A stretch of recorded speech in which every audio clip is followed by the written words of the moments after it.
Good morning. Let's start with that. It's a lot easier than the rest of it. Good morning. I'm well aware of this role as being a agitator of the ego structure.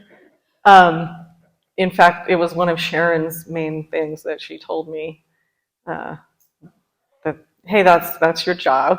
I'm like, really? I'm not sure I want that job. That's your job. And it was funny because at fall retreat at Sharon's, a young man who had never been there before got up and he was like, you're kind of pissing me off. And like, you know what you're saying? And Sharon was like, it's okay. I'm quite used to it. And I thought, there it is, It was great. It was a great illustration of the whole process of this wholeness that is all of this. So I thought I'd start with something gentle and kind. Mary Oliver.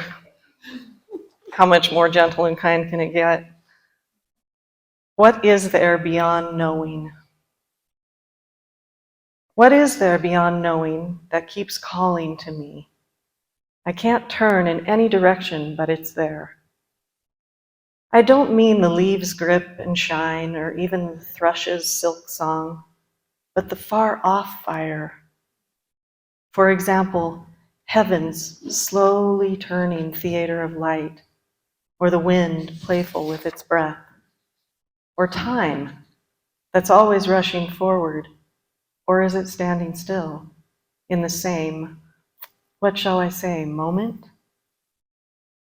What I know, I could put into a pack, as if it were bread and cheese, and carry it on one shoulder. Important and honorable, but so small. While everything else continues, unexplained and unexplainable.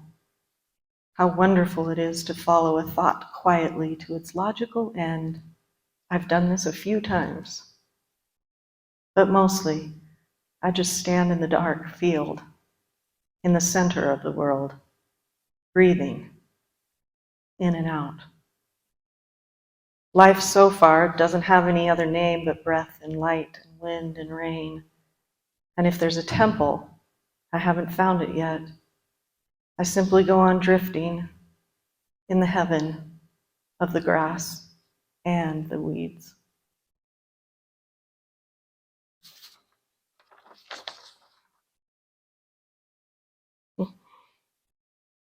And from the Prajnaparamita, the Bodhisattva's mind is not frightened by the total absence of any recognizable, definable, or findable being called a bodhisattva. And that's the truth.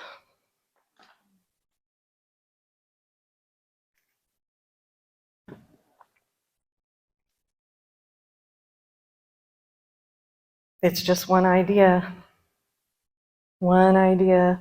that we're separate. We're one idea, belief. We're one belief away from heaven is spread upon the earth for those who have eyes to see. It's one belief.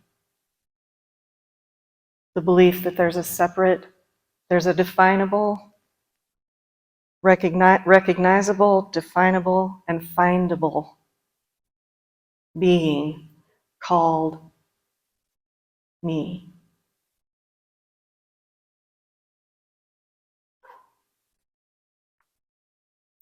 So there's a process, right? It's part of the fabric of existence where a thought comes into consciousness. They do all the time for most of us. A thought comes in, and then it's believed. There's a movement to believe it or disbelieve it. Grab it or push it, but engage. Because non-belief not believing is believing, right? I mean, you see how that works.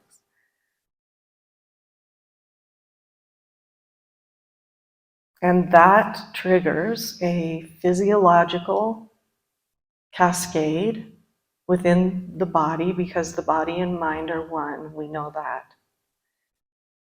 It triggers a physiological cascade with biofeedback mechanisms, chemical stuff that then produces an emotion. And then that emotion brings in even more thought. And then those thoughts are again either grabbed or pushed, believed, not believed, and around and around and around and around it goes. And it becomes what we think of as we don't even think of it. It's too ubiquitous. But it feels like the juice of life. It has its personal will, and it feels like the juice. Those waves on the surface feel like that's what life is. What is life without that? We don't realize it, because when we're down, we're like, oh, I'm so down. But look closely. Look closely. The ups and downs of that process are kind of what we identify with. We identify that as the life of me.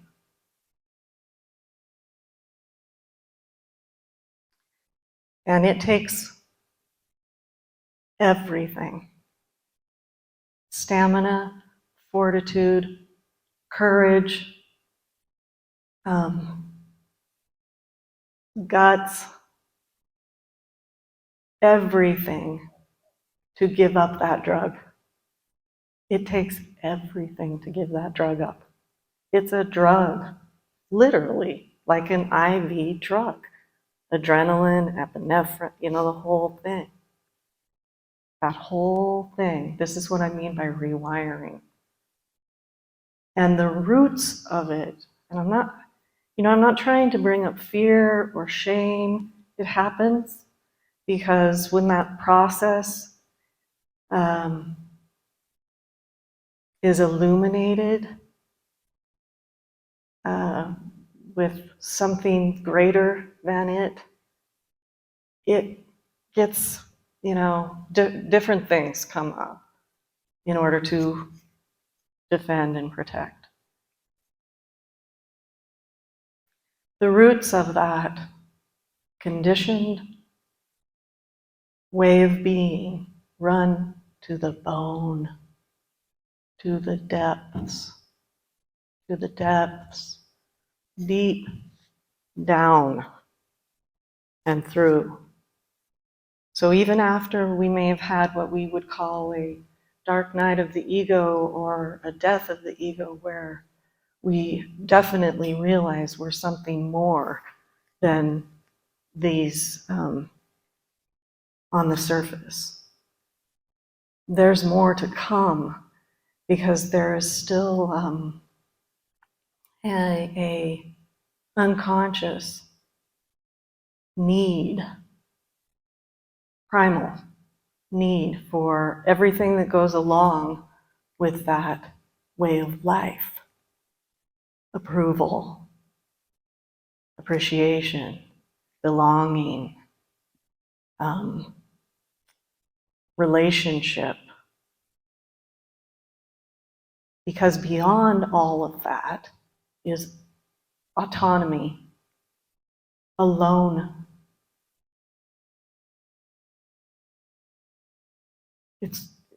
There is no other. There is no relationship. But that is,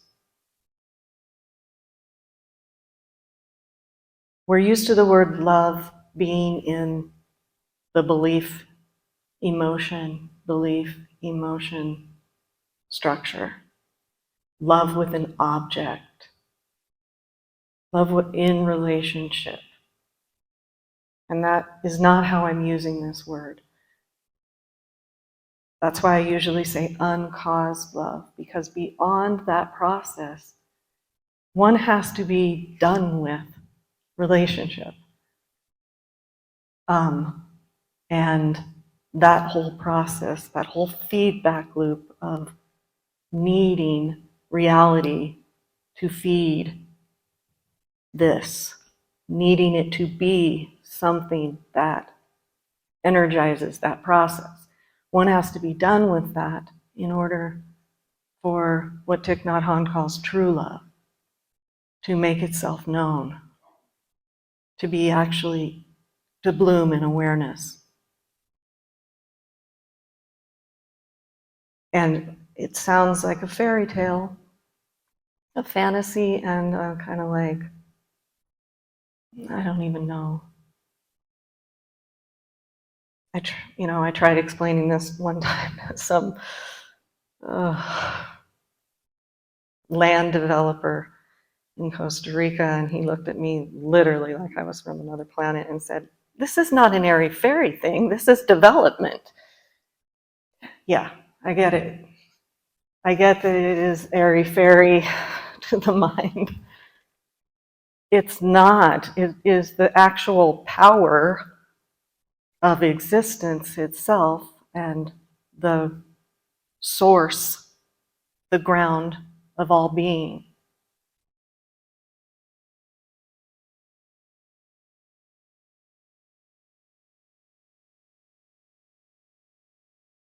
But it's like asking,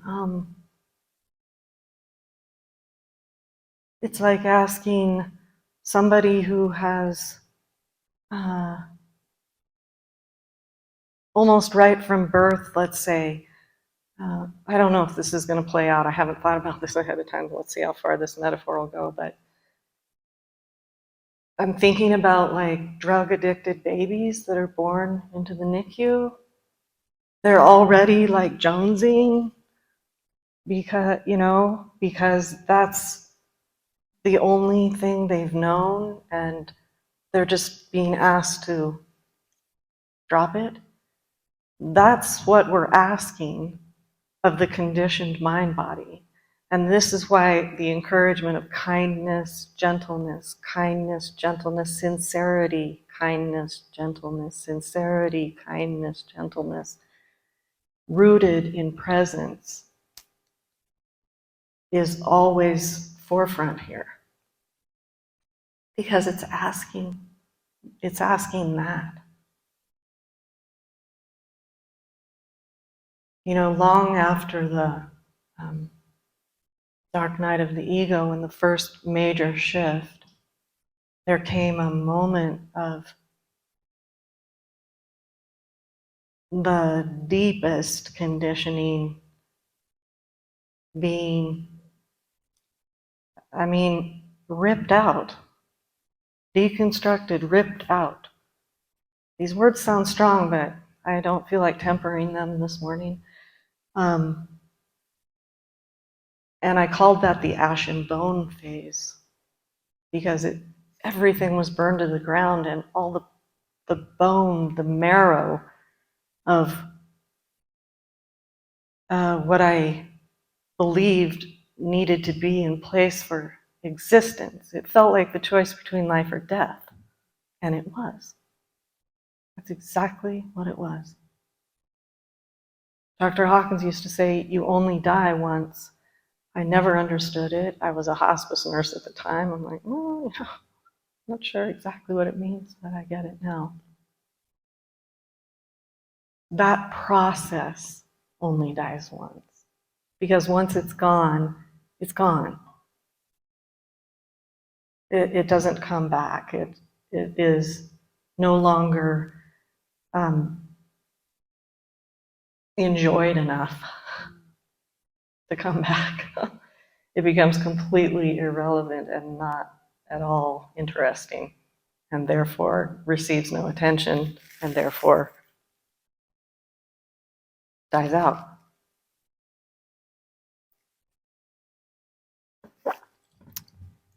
Because once one is aware of itself as love at the heart of being, that bright light is on. It's on.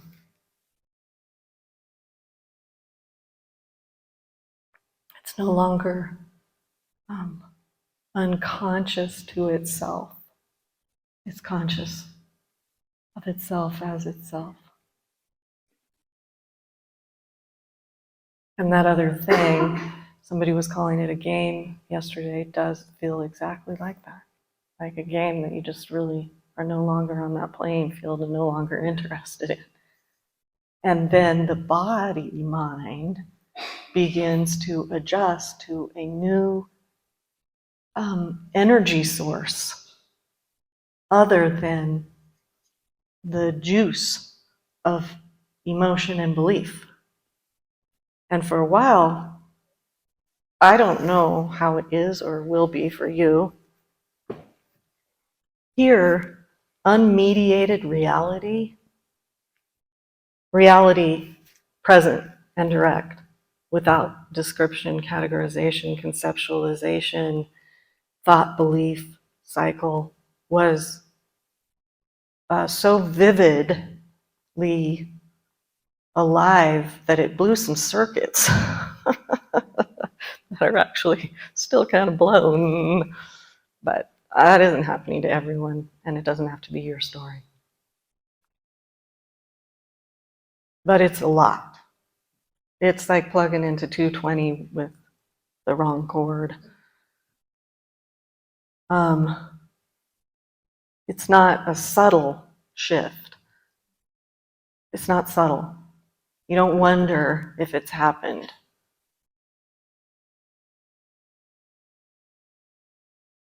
But the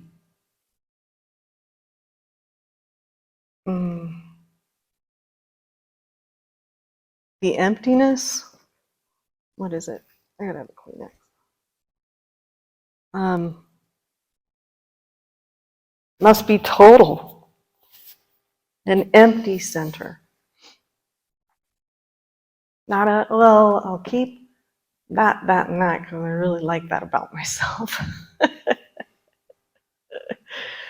But everything else can go. It's not a 1 foot in, 1 foot out thing. It's like pregnancy or death that way. You know, you're not ever kind of pregnant.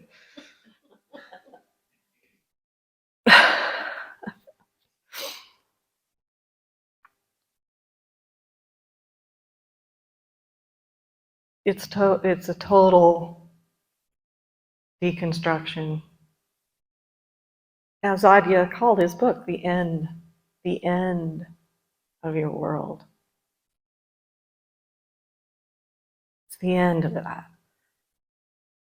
And as our dear Sharon says, it's what you've always wanted. And that is the truth. Because what is here as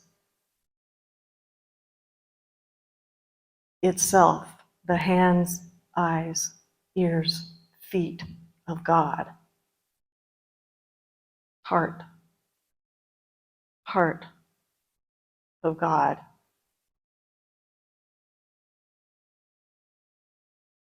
is in love, in joy, in peace, and well-beingness.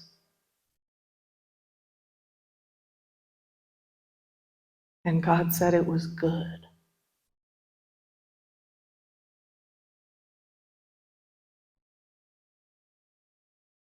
Sounds like a fantasy to belief.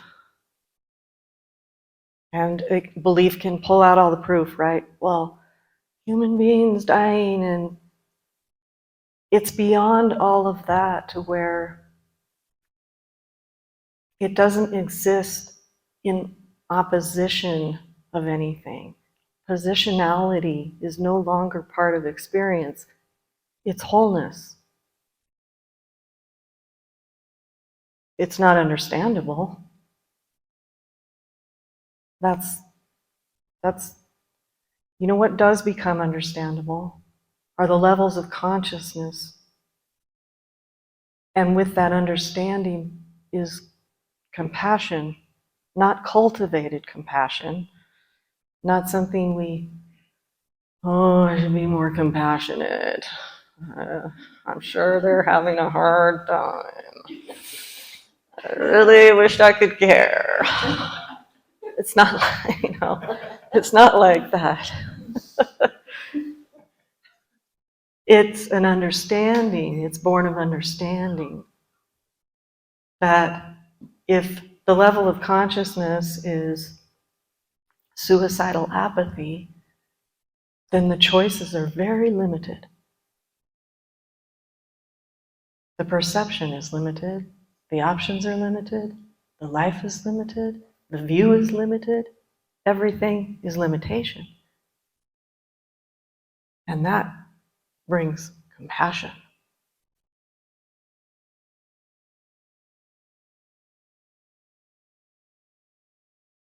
But in empty fullness, the responsiveness that is rooted in immediacy has the whole infinite field of being as its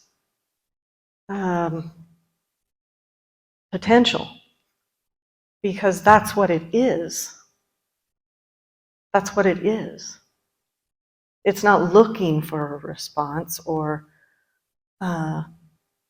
hoping it has the right skill set, or it's the infinite field of potentiality itself moving in immediate response to what it is perceiving through this particular expression at any given moment.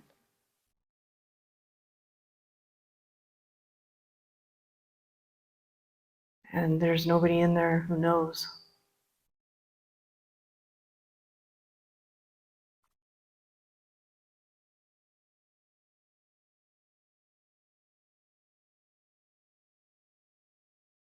But I did really want to bring forward how deeply I understand, intimately. I'm speaking from experience up here, direct experience. I didn't read it in a book. So I get it. I get what the invitation is. It's not casual. I get that. It has deep ripples, profound consequences.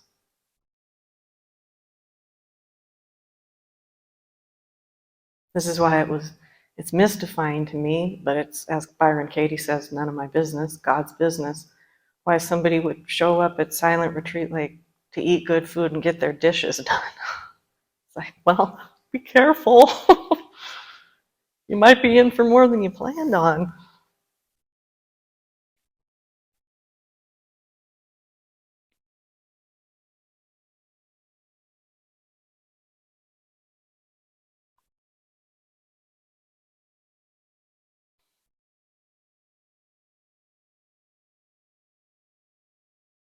It's not a casual thing to invite true nature to make itself known.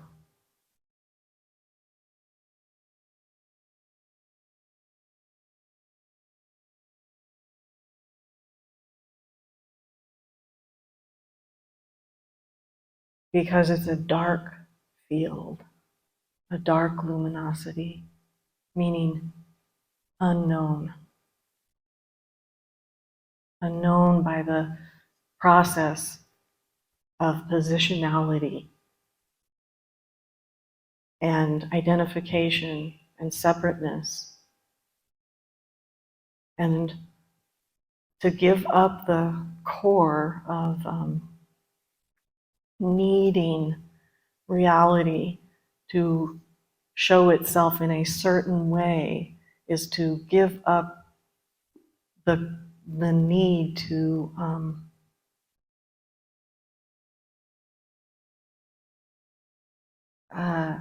feed one's sense of deep unworthiness and not enoughness with whatever is happening. And that's a lot. We don't realize, I didn't realize it. I did not realize that until I was in the middle of it.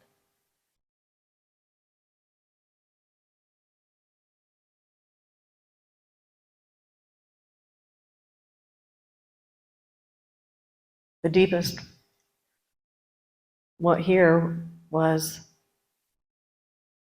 I just felt, first, I felt certain that the somebody, the Jennifer who loves, would for sure withstand the fire. I could not believe that that was ending. And that was the ash and bone phase. And I thank God for my teacher. I thank God for my teacher. I thank God for Sharon Landreth.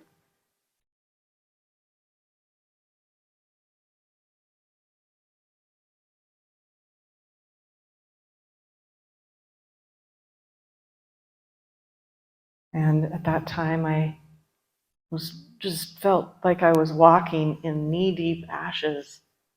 And like I said, you know, people, I'm a big experiencer. Some people's, like, it could be just very subtle. Although I've heard both Adia and Sharon say that they've never seen an instance, a case where somebody went through that phase without a teacher. It kind of goes with the territory. But I would feel like I was, you know, just walking through ashes, and just the marrow of the structure was just like being extricated, and it was love. I thought it was love. I'm like, really? This too I surrendered? Love? And I went to an Adia retreat. It may have been the one Janice referenced, I don't really remember, but it was in Tahoe. And I would just walk through the woods, just like, whoa. And then I was just on my knees to it. And Dr. Hawkins made himself known in consciousness and said, I told you, when you get to that gate, you straight and narrow, you take it by faith that God's love is real, and you keep walking, and you know this is the empty void is not the end. And he was right, because then uncaused love, the heart of being, the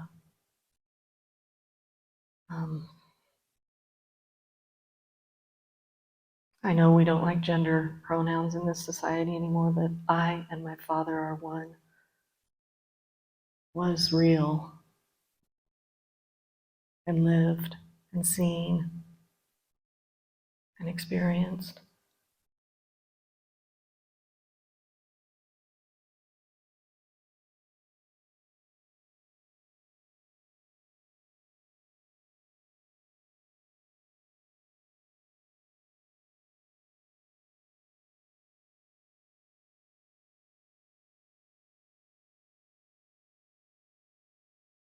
So we practice kindness and gentleness and presence no matter what, come what may.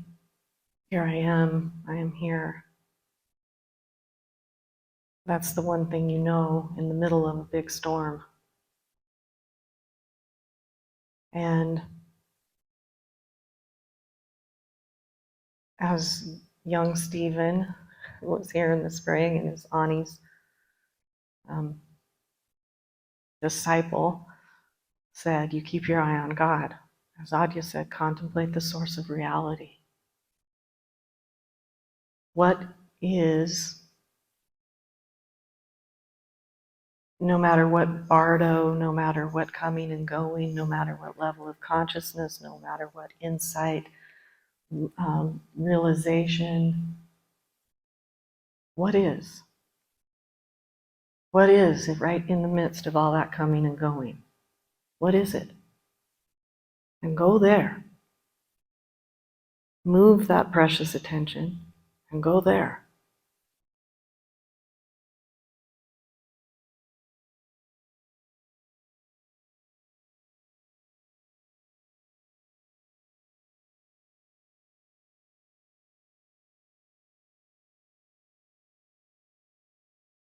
We've all just had enough of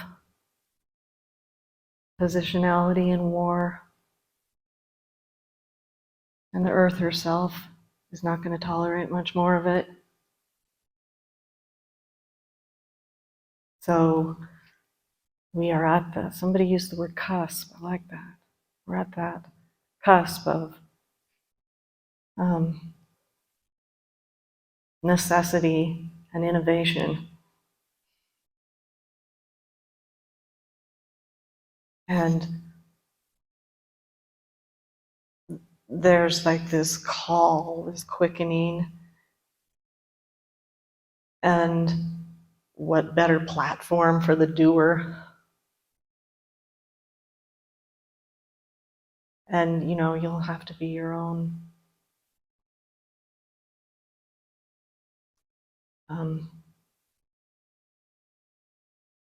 guide, but awakening to truth, love, without object, cause, or relationship, is the power that animates life. So what love has in store for us is beyond our imagination. It's beyond our cunning ideas. And it's definitely beyond our commitment to how it's always been. It's beyond that.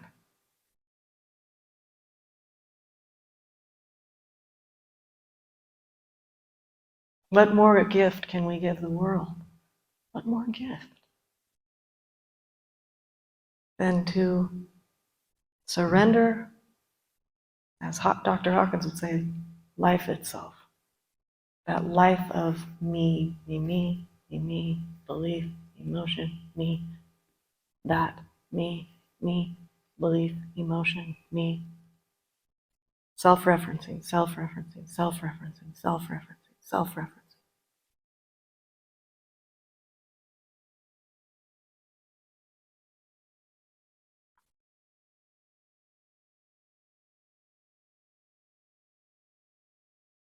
So you come to a meditation retreat with a direct way teacher in this lineage, and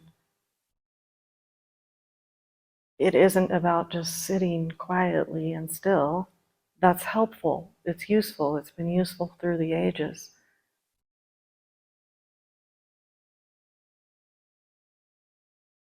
It enlivens a potential for true nature to recognize itself.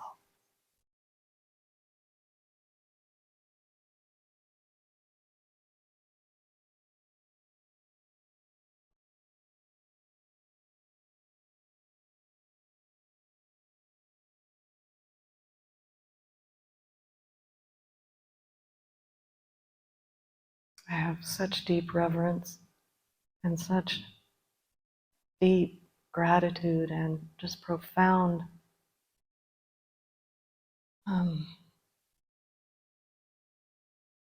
compassion for anyone who accepts this invitation.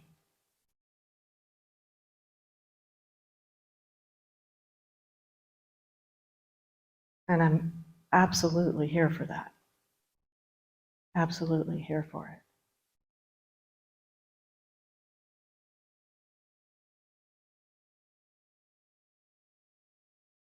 I get phone calls where the first thing out of the person's mouth will be, "I'm sorry to bother you, but something happened." And I think, are you kidding me?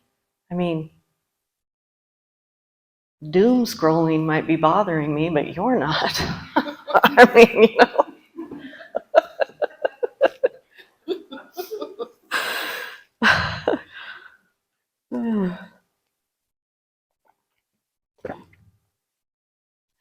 it's mystifying to me, really. I'm always a little stunned by it.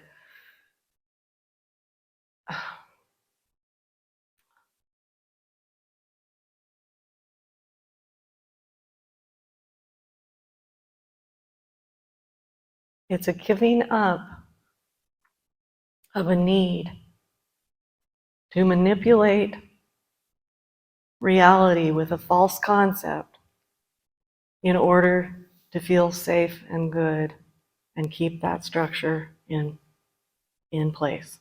It's a giving up of that. And it's a inhabiting of being as is.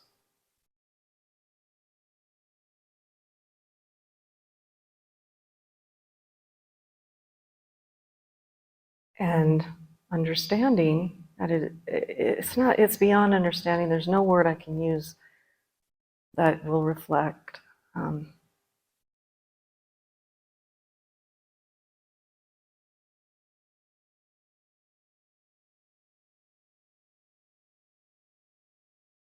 the well-beingness and ease that comes with love, living as love,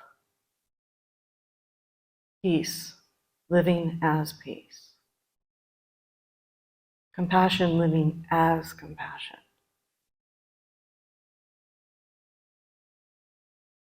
It's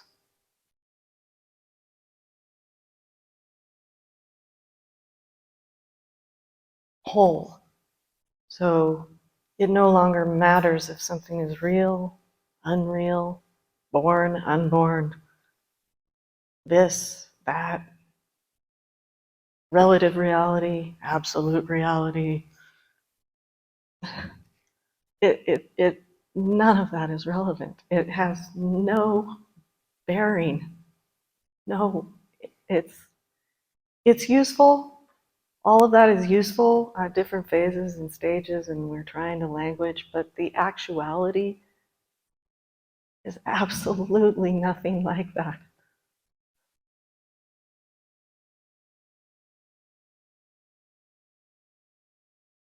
It is what it is.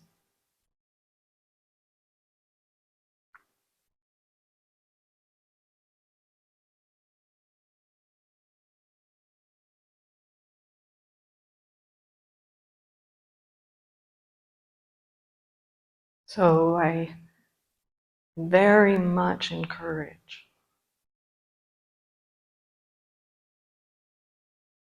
attending to something other than belief and emotion. I very much encourage bringing the attention to the heart.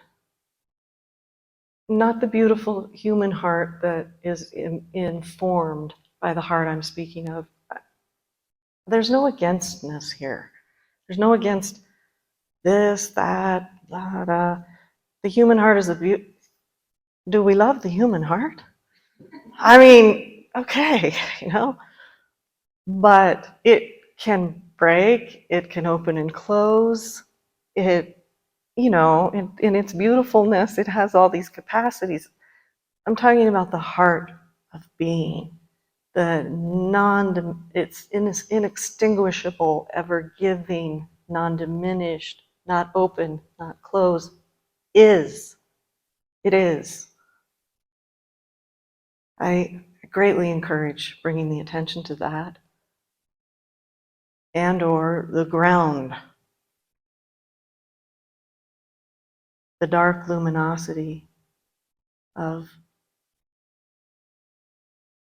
ineffable mystery, awareness itself.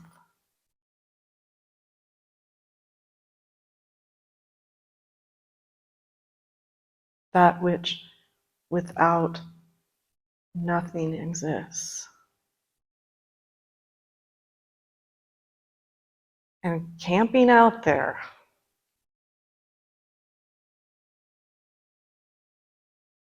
as much as possible with a gentle, kind attitude for the process of unfolding and rewiring. And attention will eventually return to its source. But, what Jim read something from Mary Oliver that was like, give me a minute. I really liked that. I can't remember what context it was in, but it was like, I got this. Give me a sec. We're not asking 2-year-olds to be 14. We're baby stepping. I loved it when Marge Britt would always say that. We're babies. This is a brand new thing.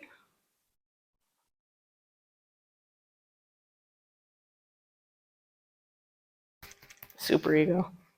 The spiritual superego.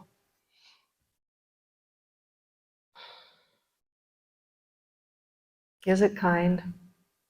Is it? If not, look deeper. Look under the thoughts and the beliefs, or beyond, whichever makes more sense.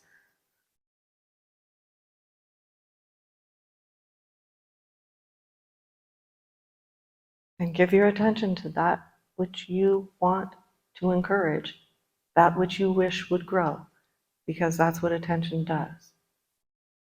It's a dynamic aspect of awareness, and it nurtures and evokes what it lands on.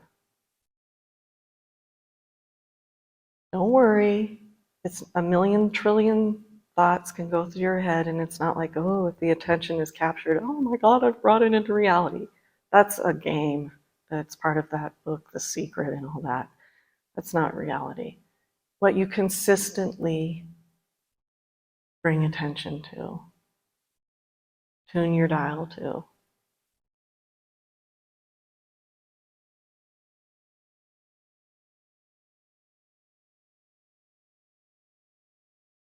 Set your compass. And know you're in good hands, because life is living as this, right here, right now, through and as eternal, infinite lovingness, and all is well. We're bringing this into consciousness so that it will be reflected in the mind, in the mirror of the mind, in the rainbow of the body.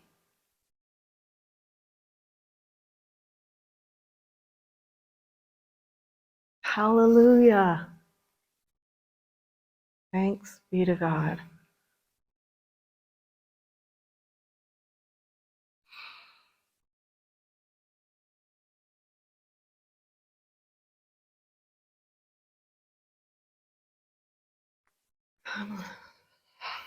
So, hello? Oh, somebody came on for a second. I think it might have been Caitlin. I love you.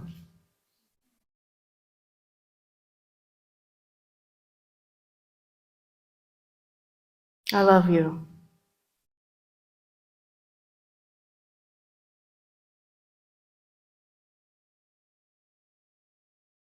Enjoy your day.